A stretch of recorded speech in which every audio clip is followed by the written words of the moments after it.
Hello, and welcome to Conversations from the Alcove. My name is Caridad Svich. I'm a playwright and artistic director of the New Play Development Program at the Lucille Lortel Theater. The program is called the Alcove, and if you've been here before on the Conversation series, you have an idea of what we're up to, which is talks about playwriting, craft, art, life, the world, not necessarily in that order. I will do a brief audio description of myself, which is today I am wearing blue and white top. It's sort of a busy pattern. I have auburnish, brownish hair. I'm wearing it up, but I have bangs that are kind of fluffy today. They're fluffy. And I have like cat eyes sort of glasses. They're perched on the edge of my nose. I have red lipstick on and brown eyes. And behind me, you'll see a white background. It's real. And in the corner, the outline of a lamp. It is a real lamp, but it's not turned on right now. Today's guest is the marvelous, extraordinary, wonderful, many things, all the accolades, Simon Stevens, one of my favorite playwrights ever. I'll do a very brief intro, but it's because I can't put all the things that Simon has done. It's not fair. Okay, so Simon is one of the UK's most prolific and celebrated playwrights. The plays include for people in New York who are watching this, you will definitely know The Curious Incident of the Dog in the Nighttime. You will know Heisenberg. You will know Morning Sun. There are many more. I can't list them all.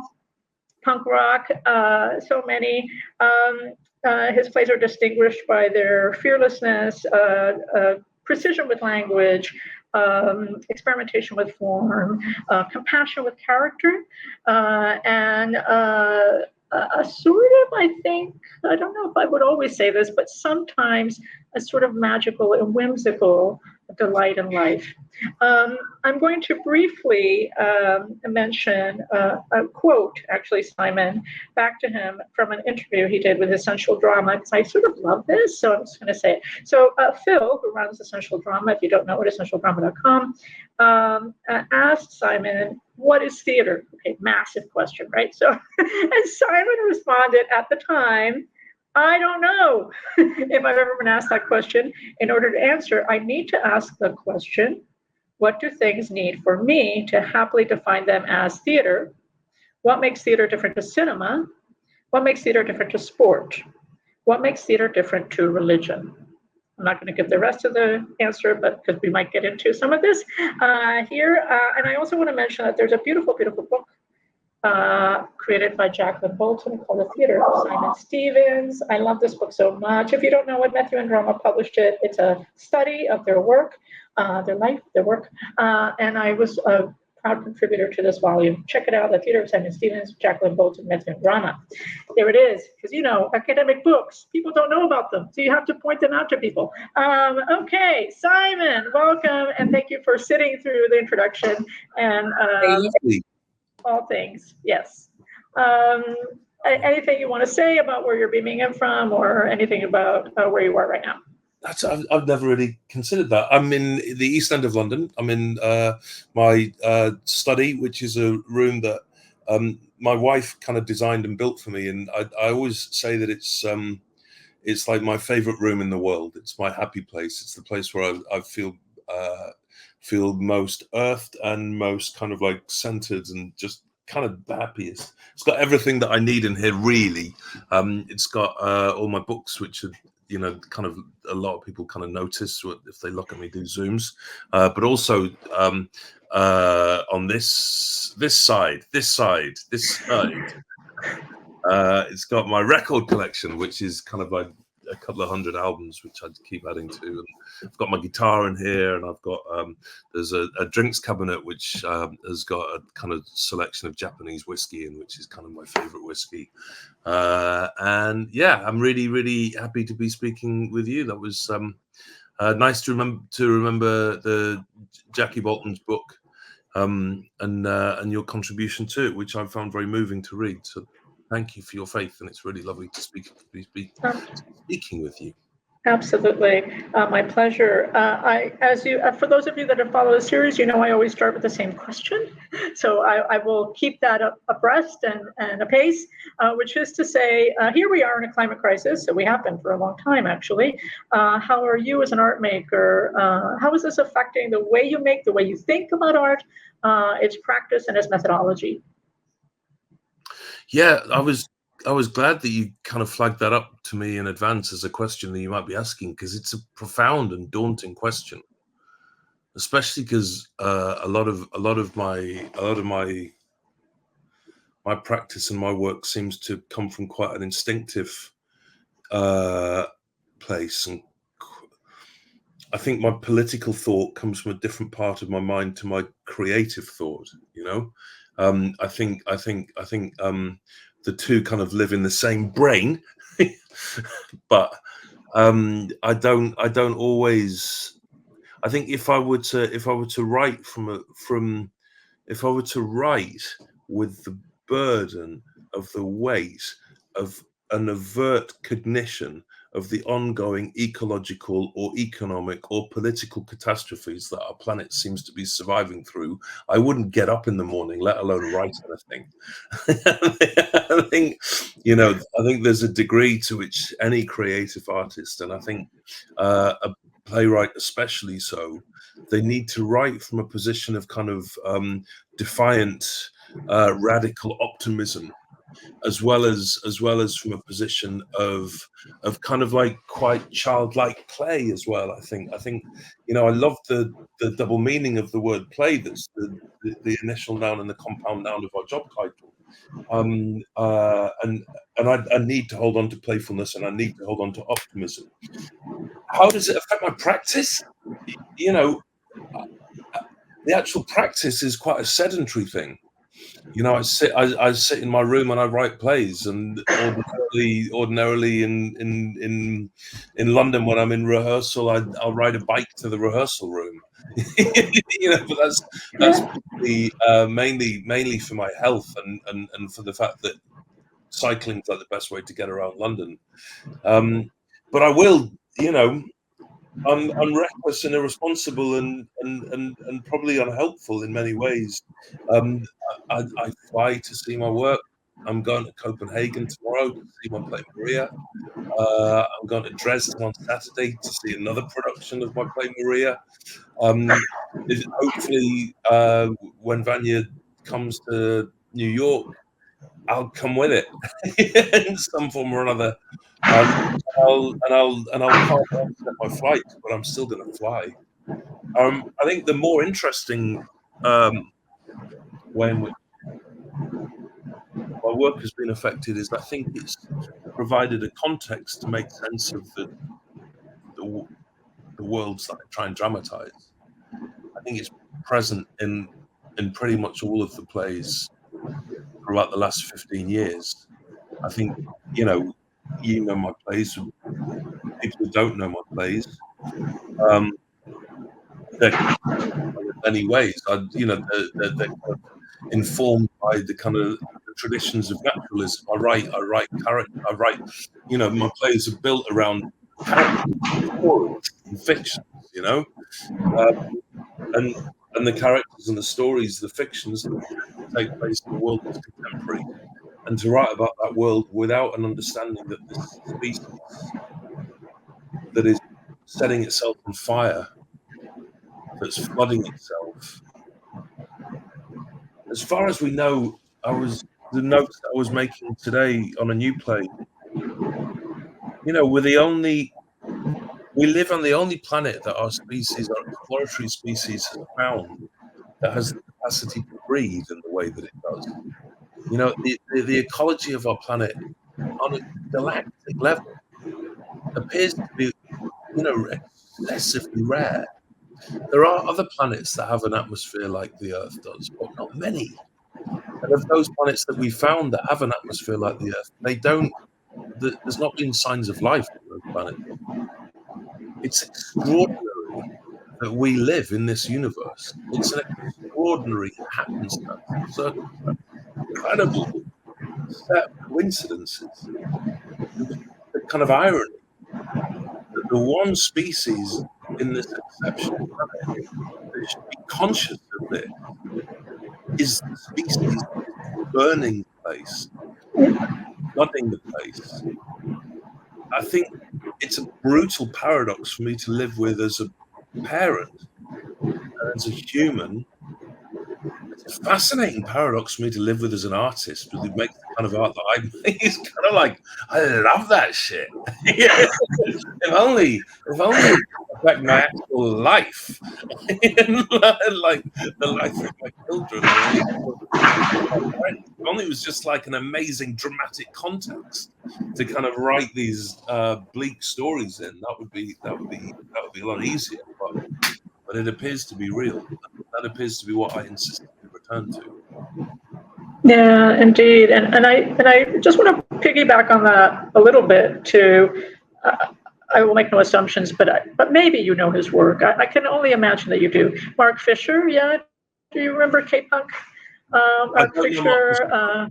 No, it's just really embarrassing. My son is a massive Mark Fisher fan, but I am wildly ignorant of him. Forgive me, Caridad. Oh my heavens! Okay. Oh no, Simon, please read some Mark Fisher, please. I know he's like he was amazing, and so even if you weren't into him when he was writing, some of his work still lives on. So I just want to, I guess, because it made me think about Mark. I mean, he had many quotes, many things that he talked about in his writings, but one of them. And also because he wrote about music. You're a music person. Oh my God. Okay. So, oh my God, Mark Fisher. I'm just like astonished. Okay. So anyway, but Mark wrote a book. Son gave me one of his books here. You got it. Okay. Okay. So it's on the shelf. It means one day it will be read. But anyway, Mark talked about a lot about hauntology. So that we live in a hauntological era because essentially what neoliberalism has done is decided for a lot of people in humanity that there is no future, right? And so what happens to cultural product, and this he includes music and he includes, other kinds of art, is that it's stuck in a kind of nostalgic mode, so that it's always looking backward. That it can't imagine, because it can't imagine a future, it also can't imagine a new way of making or doing or being, even if it tries. It's stuck in a kind of loop of going backwards always, and sometimes even recreating old forms as a kind of comfort zone. And he equated this hauntological space with something he also coined. I think he coined this term, capitalist realism, right? That's sort of like realism and the capitalism sort of basically co-opted realism. Realism, as we know, was a revolutionary movement when it first started in the art world, and capitalism gobbled it up, right? So as it's gobbled up postmodernism too, by the way. So it seems to sort of gobble up everything. But anyway, I was thinking about Mark's work in relationship to climate crisis, in relationship to art making, and thinking about both the lure and seduction of nostalgia, that kind of like, oh right, let's go back to this stuff, and that sound was so amazing, and blah, blah, blah. And then also going, but why is that the only thing that we seem capable of doing? Perhaps, question mark. So I wonder if that resonates with you at all, because I know your work sort of situates itself sometimes, like literally in the past. Plays are set in history, and recent history often, but there's also plays that I think are looking or searching for a future desperately, and the characters are kind of like anguished and despairing, but also raging to find, literally rage, you want to replace, raging to find a future. So I wonder where this sits with you. Big question, I know, but I thought I'd ask it. I'm slightly kind of self-conscious and tentative about talking with too much confidence about an idea that I've only just been introduced to, that seems kind of a rather beautiful and resonant idea, especially because I would never really think of myself as being kind of an intellectual thinker. My response to that idea it has the kind of like adolescent depth of a kind of, yeah, man, fuck yeah. Which is kind of like truthful, but not really kind of very useful, right? That's just kind of, that's kind of like, that makes a great deal of sense. What I notice in my, like the play that I'm going to see in Copenhagen and Dresden, in this kind of paradoxical way that's kind of burns the world while mourning its burning. Maria is a play about an attempt to hold on to the possibility of a humanness in the kind of like the paroxysms of kind of this kind of particular moment of capitalism, which seems to really just be predicated on dehumanization. You know, it's just kind of turning people into automata and mocking the notion of any kind of humanness. You know, Maria seems to be, you know, it's kind of a strange play, Maria, because it's kind of built on a, like, unconsciously, it appears to be a kind of Christian story to me. It's about it's about a single mother. Yeah, it's kind of a single mother who seems to have the kind of grace that might in some way kind of save the world. You know, the play that I'm just working on this afternoon is a play is a play for producers in Tokyo, as a play called Three Ghosts. I love the adjective hauntological. Is that what the line is a bit kind of broken, but that's what you said, hauntological, yeah? Hauntological, right. So haunting, but then attaching it, the hauntological realm. What does that mean, the hauntological realm?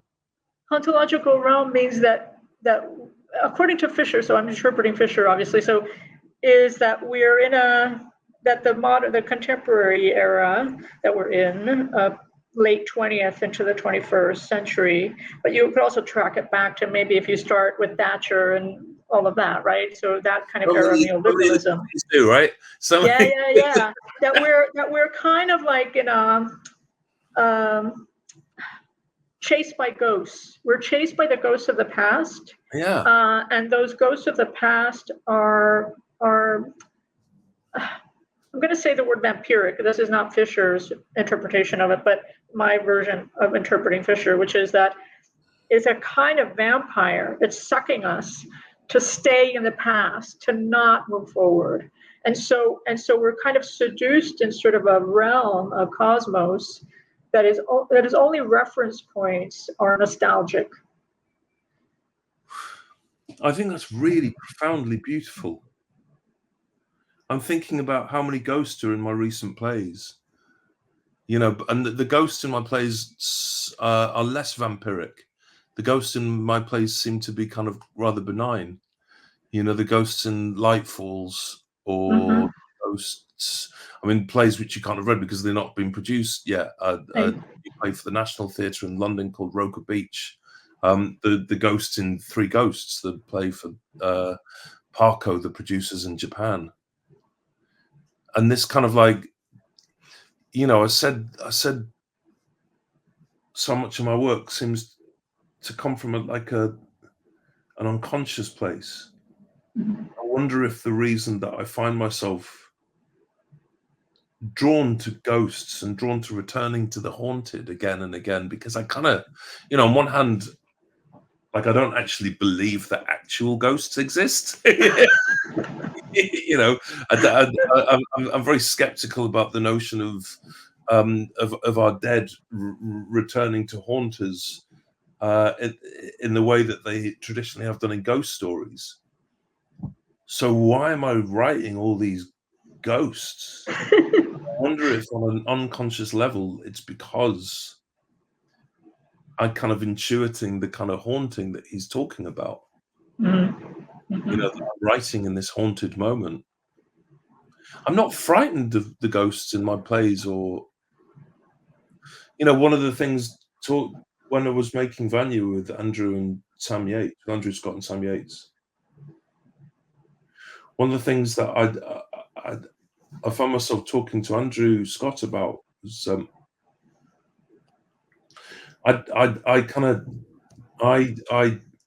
I was about 9 years old, I kind of like really decided that I didn't believe in ghosts and I didn't believe in God.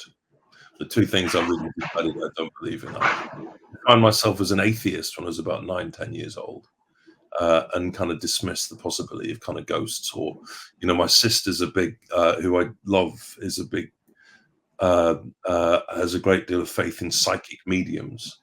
You know, my mum died last year, at the end of last year, and my sister was been to see psychic mediums to try and make some kind of contact with my mum, which I've got a great deal of love and compassion for. I really respect that. I really love that she does that. I don't believe in it though, but I do. What I said to Andrew and Sam was, I do think that theatre at its best is holy, and I think it's haunted.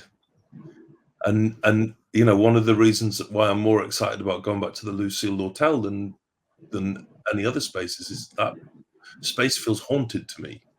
And I know that's not the kind of ghost you're talking about, but I think there's relationships between the hauntological space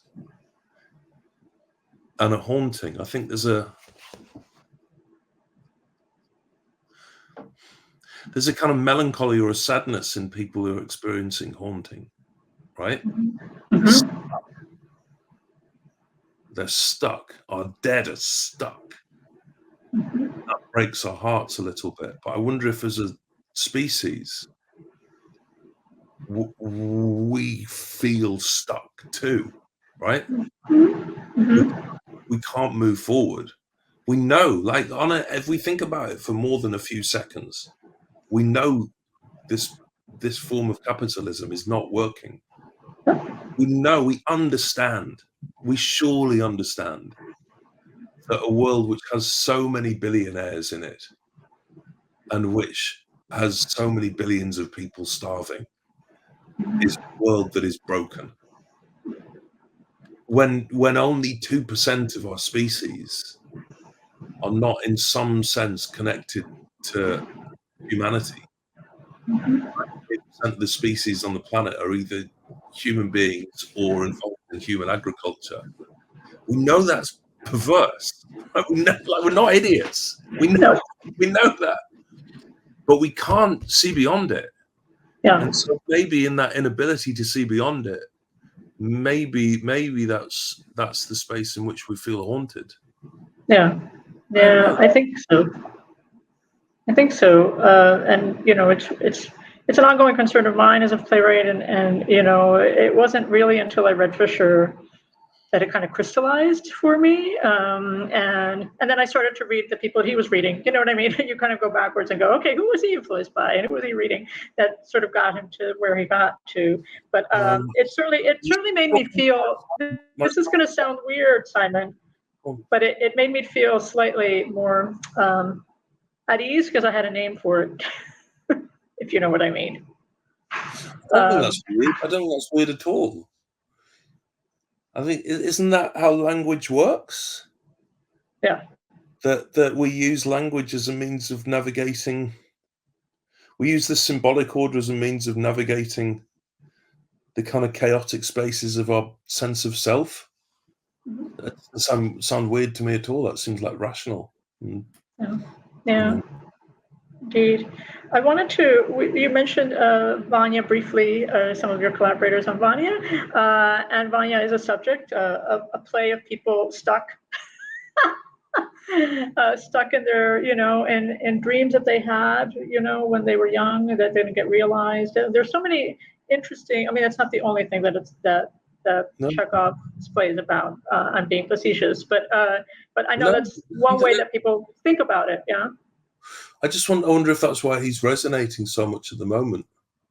Yeah, there's several Vanyas right now, right? There's like, you know, an explosion of Vanyas. They're all over the place. They're everywhere. It's the hottest play on the planet. Everybody loves Vanya.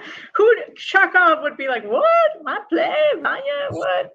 I know. What? How did it come to be? So how did this particular iteration come to be? Because it feels. I mean, I know that you've worked with Andrew before. He's been a collaborator with you on SEA WALL and BIRDLAND. You know, but. Yeah, this feels like an unusual collaboration, but I wonder what prompted it. Yeah, I mean, I think it's really important to contextualize the piece that we've made within the narrative of how it got made, because I think it's really easy to kind of imagine how it might have got started, and you know, I read the New Yorker piece about Lila Neugebauer's work, and I love Lila. She's a friend and a collaborator. I love working with her on Morning Sun. I'd not had a chance to see Uncle Vanya. It sounds really beautiful. But it was interesting in that piece that the writer described Vanya as being a vehicle for Andrew Scott, which it was just kind of like such an entertainingly like erroneous reading of what we were trying to do. It was kind of startling. That was never our intention, and I don't think that's what the piece is. It started before it was started by Sam Yates, the director, who's I want to say he's young, but then I kind of think anybody below 50 is kind of young. It's kind of like blurs into one, like amorphous mass of just youth. And I think he's not 50, so he's you know, and to me he's young. I think he was born in Stockport, which is my hometown as well, which is kind of ironic, or not ironic, coincidental. He's been making theatre for kind of 10 years or so. He approached me. I'm not sure. I'm not really. I think it might have been the summer of 2020. I remember we were meeting Masks when we met, but that could have been the summer of 2021 as well. To ask me to write a version of Uncle Vanya. He had an idea, and the idea was that he'd noticed that a lot of contemporary versions of Chekhov really filleted them and really edited them and kind of like really tried to make the dramaturgy and the language within the plays as economic as possible. I was really moved by Conor McPherson's version that Ian Richardson directed in the West End with the glorious Toby Jones. Before the pandemic, there was one of the pandemic shows that I had tickets for, and it was cancelled before I got to see it. But there was a beautiful kind of film made of it, which I watched. Really, really beautiful. But we talked about that version, and Sam observed how Conor had been quite economic with a lot of the dialogue, and his note to me was, do the opposite. Do the opposite. Write every speech as fully as you possibly can. And he had the idea that he wanted to create a space for the production, which would mean that the farmyard was kind of exposed in 3 dimensions throughout, so that when a character left the scene, we would be able to see where they went. And we'd be able to go with them into the kitchen, or go with them into their room, or go with them into the back garden. And eventually we kind of created this version of the play where I wrote quite lengthy stage directions for all of the characters as they went out the lives that kind of surrounded the heat and the drama of the play. And that was the version that we took to Andrew, who, as you said, I'd worked with a few times, and that Sam had worked with. And we wanted him to play Vanya. Because we thought he's the best actor in the world, and I think he probably is. sorry, every other actor, but right. And what we did was he came and he read the version. He came to meet us, and we met in a room in the South Bank in London, and we did one of those readings. I'm sure you've done this, where you sit with an actor, you sit with the director, and you just read the whole play round, take it in turns to read it out loud. It's not like that he played Vanya and I played Astrov and Sam played Sonia. We just read the whole play round and round and round and round and round, and see what it sounded like. And it was, it was an extraordinary experience. And I'm a very good actor, and Sam is a very good actor, but actually it turns out Andrew's a bit better than we are. Just a bit. Just a tiny bit? Yeah. Well, I don't want to show myself here. I think it's kind of true. But Sam had, after kind of Act 1, he had the intervention, or going up into Act 3. He said he thought that Andrew should read all of Vanya's lines. That we keep reading like the triangle, but whenever Vanya line, Andrew would have that line. So it'd be like a cheat break that would break the circle. Yeah. Right. So, yeah. Which meant that there were a few moments that happened accidentally, yeah, where the triangle would leave Andrew having the line that would then cue up Vanya, and that because the new rule was that he had to have that line too, he would cue himself up, yeah. So he had a big speech of Michael's, and then he would have a big speech of Vanya's, and me and Sam were watching it, going, "Oh, that's good." that when he played two roles, it was kind of beautiful. Andrew went for a pee, and me and Sam looked at each other and were like, "It's really good when he does all the roles. Should we see what it sounds like if he just has a go at it?" And he came back in, and he just did the first 15 pages of just reading all of the characters. And, you know, I've said to you 3 times now, this is the 3rd time I'm going to say it, and it's probably because you're so smart. I'm kind of slightly nervous to be in your intellectual presence. You know, my work tends to come from an instinctive place, or, you know, kind of an unconscious place, and will just come from a sense of that's good, and not really be, and maybe after the fact I'll come up with an intellectual justification or an articulation of why it felt good. To hear Andrew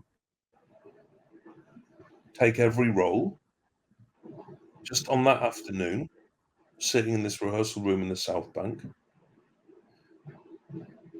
I think what it led to an excavation of was the extent to which Uncle Vanya, his play about loneliness, play about people who are isolated. It's a play about people who are stuck and are haunted. I was really fascinated by the therapeutic techniques of enactment. Yeah. One of the films that's most moved me in the last decade is the Indonesian film The Act of Killing. I don't know if you've seen that, where the Is this a Kieslowski? Is this a Kieslowski film? I don't think it's Kieslowski. It's an Indonesian director, and it's a documentary film about the massacres of East Timor. Okay. And and it was built around a whole series of interviews with men who'd committed mass murder in the name of military activity. Indonesian soldiers who'd committed mass murder in East Timor. There was no kind of documentary evidence of what they did, but they just told the stories, and then they had the idea that they could act them all out. Okay. And they just acted out these massacres, and it became a kind of the film became a meditation on the traumatic nature of reenactment. And watching one person take every role felt as though it was like watching somebody who had stopped living obsessively return to a moment of grief and reenact it in order to try to make sense of what happened.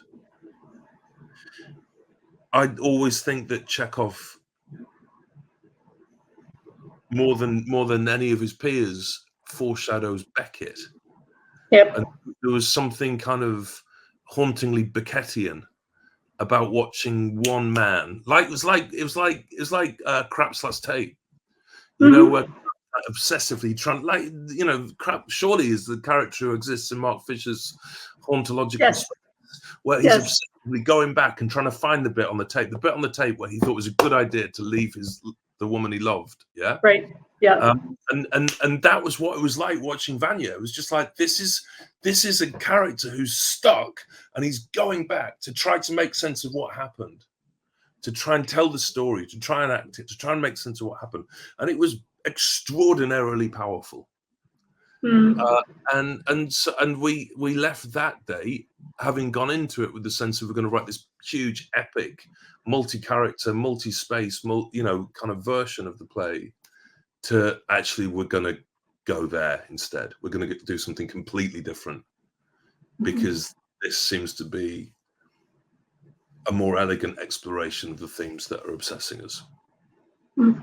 Wow, so that's fascinating. I had no idea, and also because my assumption from the outside is that it was conceived as a solo, but it wasn't, right? Total opposite of that. The total opposite. Wow, super interesting. It'd be deranged to conceive it as a solo idea. It'd be deranged. I was like, well, I don't know. Simon's, a little bit mad. Maybe he can think of mad things to do. But I wonder how you yourself, and I don't know if you do that with your own writing, but how you situate this Vanya next to your other Chekhov. You have other Chekhov versions. You have Cherry Orchard. You have Seagull. So I wonder if you put them in a continuum or not. Is this a very different thing for you, or does it feel like you're trying to express something through all of these? That feels like the kind of thing that somebody else will do.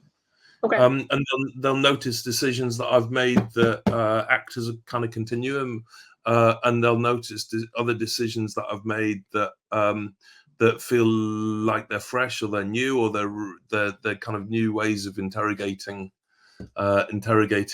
similar kind of problems, or as Raymond Carver put it, new paths to the same waterfall. Right. I don't think it's. I don't know how useful it is for me to look back on those versions and kind of try and unpick the decisions that I made intuitively as a means to kind of empower future decisions. But I do know that one of the most important books in my life, before I'd written professionally at all, before I'd really kind of written anything of any kind of substance, before I wrote Bluebird, the play, my first professional production, which was my first production in New York, was a book by the New York playwright Jean-Claude Van Italy, and it was his collected Chekhov, his translations of all four of the plays, and I fucking loved that book. And I read it obsessively over and over and over. And I always had a kind of dream that I would have my own version, that I'd do all four of the major plays, and that somebody would publish them all together. So whether I don't know if there's a kind of conscious connection or fascination with thematic or aesthetic decisions that I'm kind of returning to, but I do know that my whole life has been made sense of by Anton Chekhov. Yeah. And he's a writer who feels more contemporary to me than most of my peers. I think I've found more truth and grace in his short stories than in most prose that I've read. The letters that I've read, I love the way he writes these. Sometimes his letters can have a real anger to them, or he can be grumpy, right? Understandable. A grumpy guy whinging to his girlfriend. Yes. Feel sorry for her. And then there can be amazing, by turns patronizing or gracious, kind of messages to Maxim Gorky, in which he's kind of telling him how he should write. And I find that really, really, I find the letters galvanizing. I find the stories peerless as prose writing, and I find the plays entirely elemental to my sense of self. So to return in those plays, I love writing versions. I don't know if you've done many, or I've done a lot of them. Yeah, it's a whole side of my writing life, but I distinguish between, and I don't know if you do this, but I distinguish between what I consider. Oh, it's so strange. But I also translate. So I do translations, I do adaptations, and then I also do something else, which I call like responsive. They're sort of like riffs. Right. Yeah. You know what Yeah. I mean? Like when somebody does a painting and you go, I want to use those colors, but I want to do them like this. Yeah, I do that more and more. You know, my play Birdland was a response to Baal. My play Fortune was a response to Faust. Right. You know, because I definitely have that kind of. I find there to be something incredibly consoling, especially especially. I don't know if this is me perpetuating the type of kind of hauntings that Mark Fisher's writing about, or trying to do something different, but especially in a moment that seems kind of intoxicated by its self, right? The kind of there seems to be a kind of narcissism about the nowness of this moment. Yeah. I find something really consoling about taking part in an art form that's continued for 2,500 years. I love the fact that our job has something ancient about it. You know, I've written plays in response to Medea, and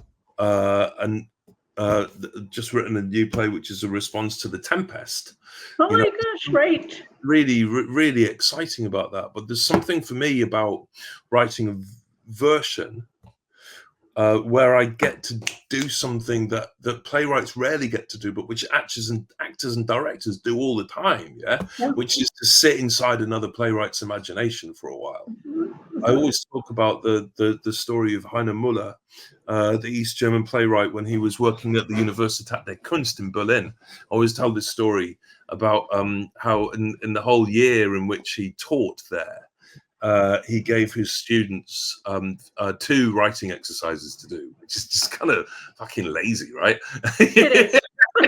It's a very good syllabus. It's a short syllabus. But the frustrating thing is that his exercises were really great. One of which was he asked his students to write a scene in which there was a murder, and to take the world of the scene from before the murder to dramatize the murder and then the aftermath of the murder. That's a really good exercise. That's a great exercise. Really difficult. The other thing he did was he asked them to transcribe by hand the entirety of Hedda Gabler, because his thinking was there was something about the skeletal muscular physicalization of the decisions that Ibsen made in that play that would just percolate their way into the bodies of his students if they come. And while I've never really done that, I do find the closest I get to it is writing the versions. You know, if I write, when I spend a month or 2 months or 6 months or a year in Ibsen's head or Brecht's head or Jon Fosse's head or Chekhov's head, that just feels endlessly enriching to me. You know, I just feel as though I just feel blessed to have spent time in their company. Yeah, and it feels like you're, I sometimes call it, I don't know how it affects your future writing. So I know that when I translate or adapt, you know, and those works exist and so forth, that language you translate from? I translate from Spanish. And is that a different process for you if you're working from a literal to when you're working from? Do you ever work from a literal? Do what I do? I've only worked from a literal once. Right. A Serbian play. Everybody says it's really bad to do it, and I shouldn't do it, but I do it all the time. So you know. With the literal translation, that's so interesting because I would love to do another one. It was a Serbian play. I don't speak Serbian, but I have family from that part of the world. The writer was sitting next to me speaking the text in Serbian, so I got to hear those rhythms. But then Duška, so somebody that we know in common, Duška Svich, did the literal translation. And so between the 3 of us, so I created an American version of this wonderful play called Huddersfield, which I know Chris Thorpe did the British version of. So that's how, and I loved that process. Like, to me, it was like, because it was sort of like I had the writer's voice, I have Duška's voice as a literal translator, and she's incredibly brilliant. And then I was also trying to figure out who's, you know, it's going to be for an American audience. So how's the American audience going to, sound this out, and how are American actors going to step into this material? So I loved it, but mostly I translate from Spanish, or I translate myself when I write directly in Spanish. I translate myself from Spanish to English. But what I was going to say is that when in this process of adaptation and translation, one of the things I love as a writer is that when I'm been at my writing desk and I'm going to write my play, my play that has no relationship to any other play, but which of course is not true. Anyway, that I can lean on those other, what I call collaborators. I can go like, I just adapted Calderón de la Barca. How did Calderón de la Barca figure out this scene, right? Like, and they're like become my friends. So I feel like I can lean on them. But that's one of the great joys of our job, right? Is exactly its ancient quality, and that we're fundamentally doing the same job. We do the same job as Shakespeare. We do the same job as Sarah Kane. We do the same job as Debbie Tucker Green, and the writers who come after us.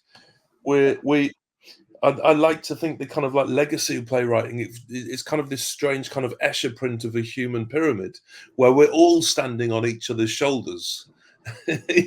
You know, and I find there's something incredibly encouraging about that. Yeah, absolutely. So beautiful. We're almost at time, so I won't get to all of the questions, sadly. But perhaps a pair of chatterboxes. Sorry? We're just a pair of chatterboxes. We are a pair of chatterboxes. It's not fair. Wah, wah, wah. Okay. Maybe this might be a good one to kind of like touch on, because I think that it's certainly a concern. Internationalism and international dramaturgy, or how that's conceived, but also working internationally has become harder and harder as the world seems to become narrower and narrower, and borders are closed in, right? So I just wonder, and I know you're traveling and seeing your work in other countries, and so I wonder about the process of international exchange. Has that changed for you as a writer in terms of making work elsewhere, but also international exchange inside of Britain? Changed for me in what? Actually creating work abroad. Yeah, it's been a really, really fundamental part of my working life. I don't think I would have written the absurd amount of plays that I have if it wasn't for making work abroad. Not just because the different economies of different theatre cultures mean that a playwright's life is more sustainable. As somebody who's kind of partly consciously and partly kind of like as a consequence of my ineptitude, I've kind of not written for screen, right? I've not written for television or film, partly because I don't really watch a great deal of television or film in that way, so I don't have the hunger for writing for it, and partly because when I have tried, I've not been very good at it. So if you're not going to write for screen, then how are you going to feed your children? How are you going to pay the rent? How are you going to buy Mark Fisher books or whatever? Yeah. Get bicycles. And I've been able to sustain myself partly because the plays have been produced in other theatre cultures, and other theatre cultures have a different attitude towards plays being produced on multiple occasions. That's one way, but the more important way is, like with all experiences of travel, I think travel as an artist is important, not only because you get to collaborate with different collaborators and meet people you've not met before, and learn about kind of new approaches and different approaches, and be encouraged and kind of like nourished by that process, but more because of what you learn about where you come from, right? All the assumptions that you make about how you write a play, you realize to be culturally specific, because other people do things differently in other places, and so if other people do things differently in other places, maybe the way you do it at home is not the only way to do it. And when these other people do things differently in other places that are fucking brilliant, maybe you can try that at home, and it can be really, really encouraging. And that's absolutely would describe my work with Sebastian Nubling in Germany, my work in recent years in Tokyo. My work in New York, you know, the way I've worked with Lila or Mark Brockhow in New York. I mean, although there are kind of more cultural similarities, it's nevertheless kind of really, really exciting and galvanizing to engage in that work. And I hear you about the incremental isolation of our two countries. Yeah. You know, Britain had this, you know, the foreshadowing of your election of the last criminal. Yes. was the Brexit vote in the UK, which is a kind of willful closing of our borders to trade with our nearest neighbours. It seems a kind of perverse gesture of isolation, and which has done nothing other than paralyze the country. Yeah. Our country's kind of economically broken as a consequence of the decision to leave the trade agreement to the European Union. And while a lot of those trade agreements were structures that perpetuated the kind of neoliberalism that Fisher's warned us about, and I having never read Mark Fisher, I'd be loath to kind of say whether he would have voted for Brexit or not. But there's an awful lot of people on the left did, and with understandable reasons.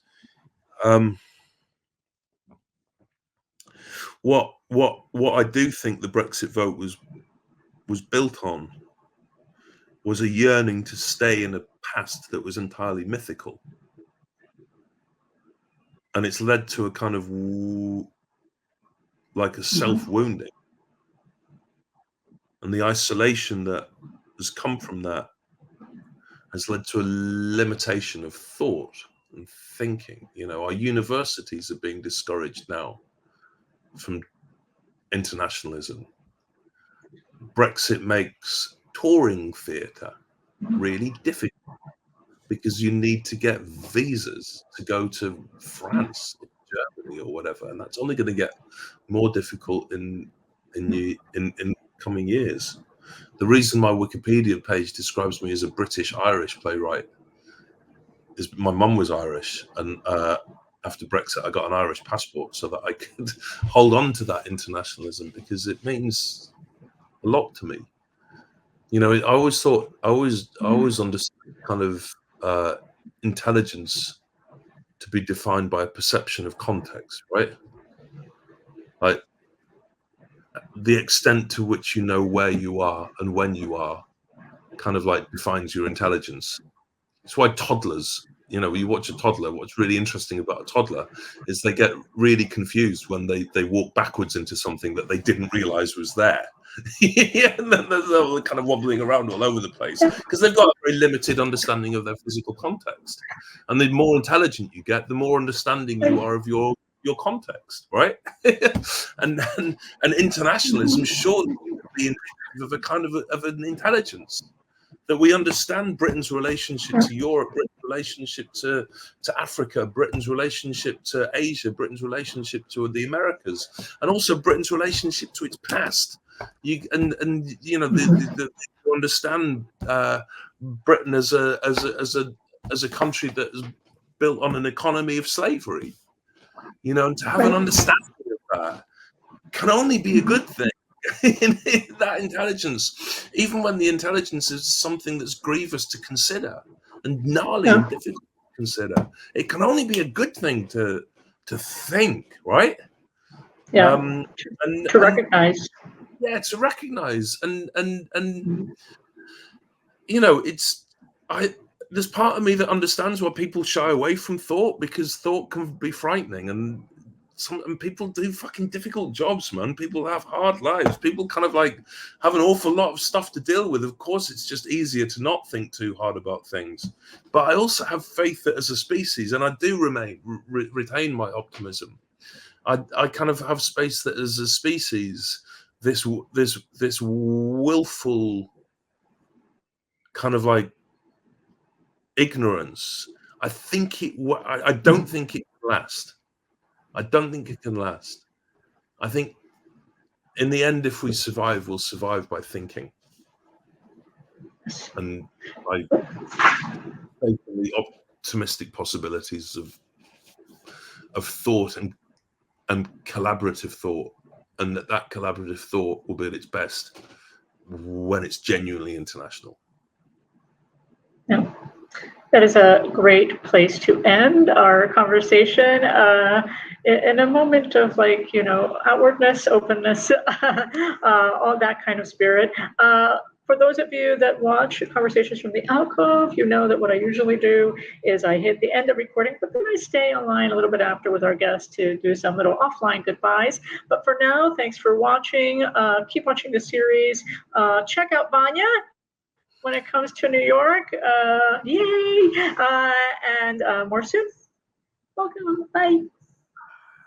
And I'm going to hit end recording.